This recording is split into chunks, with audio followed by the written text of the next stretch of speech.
Mikasika kosa ny raharaham-pirenena zay mafana tokoa ankehitriny dia nanambara ny profesora Zafi Albert fa ny fametrahana ny tena fampiavanam-pirenena amin'ny alalan'ny fananganana ny rafitra CNR na ny Conseil national de réconciliation no vahaolana nanampy amin'ny Madagasikara amin'ny alana amin'ny fiverimberenan'ny crise ndeo hojerentsika izay fanazavana nentin'ny profesora Zafi Albert izay.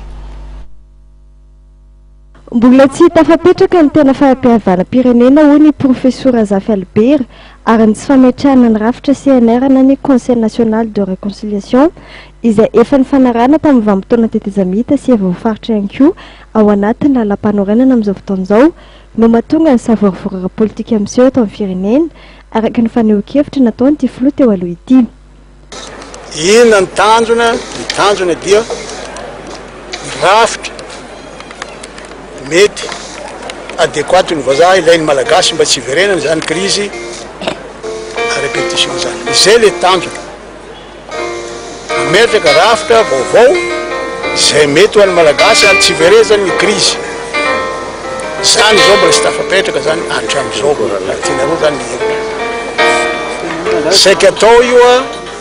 ny transition rehefa natao daholo reny fivoriana tany ivelany teto napetraka ny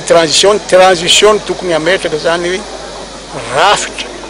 tsy hiverenantsony ny crise eto Madagasikara rafitra vaovao izy atao ankehitriny hoe refondation de la république refondation de la nation nany kabary rehetra ataon'ny mpitondra fanjakana ny zany refondation fa amin'izao fotoana zao a tsy mbola vita ary tsy mbola ny abordena fa ny fahitako azy raha zavatra maiky amin'izao a rehefa natao maniteny vato sy ny karazany io zay moa tsy nandre anjara dia misy antony maro zay moa tsy lazaiko aloha ny zavatra maiky aloha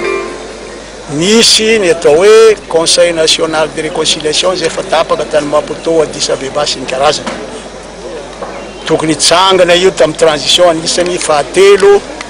ny rafitra hoe CT, CST ary ny CNR anatin'io zany no hikarakarana ny rafitra izay hoe isiany zany fampiavanam-pirenena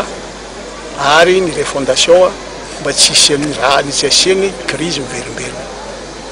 Nisafidiny tsy hitondra faneho-kevitra mikasika ny raharaha fangatahana fanonganana filoham-pirenena era John Mampianina ataterahan'ny Sony Mahomboka amin'ity filoha teo aloha ity izy teo izay nanambara fa efa nisafidiny hiataka ary hipetraka ho mpanara-maso fotsiny ihany ny raharaham-pirenena rehefa tsy nandray anjara tamin'ny fivoriana mikasika ny fampiavanam-pirenena teny amin'ny CCIV tamin'ny fiandohany ity volana Mey ity teo.